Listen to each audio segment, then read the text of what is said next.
eux tentaient de rejoindre l'Angleterre en traversant la Manche. Ces 27 migrants partis de Calais, morts noyés faute d'avoir été secourus à temps en novembre 2021. Et ce matin, Europe 1 vous révèle le profil controversé de l'opératrice des marins sauveteurs qui, cette nuit-là, a pris les appels de secours émis par les migrants avec des téléphones.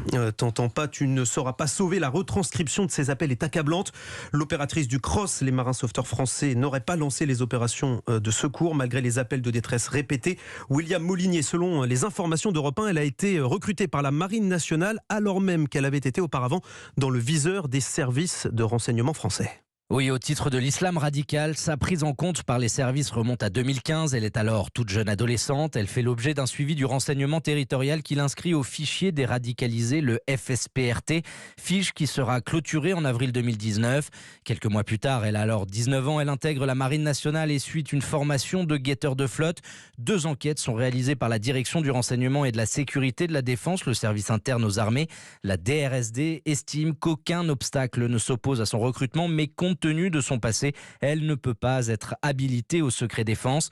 Techniquement, donc, le suivi du renseignement a été correctement fait. Reste une question. Était-il opportun que la Marine nationale la recrute au regard de son pédigré ? Une source militaire l'assure. Depuis qu'elle est chez nous, son comportement est excellent. On peut estimer qu'elle a été remise sur les rails. Une autre source y voit quant à elle l'illustration de la difficulté de recrutement au sein de la Marine qui a dû accélérer ses volumes pour faire face aux besoins opérationnels et parfois au détriment de la qualité. William Molinier du service police-justice d'Europe 1.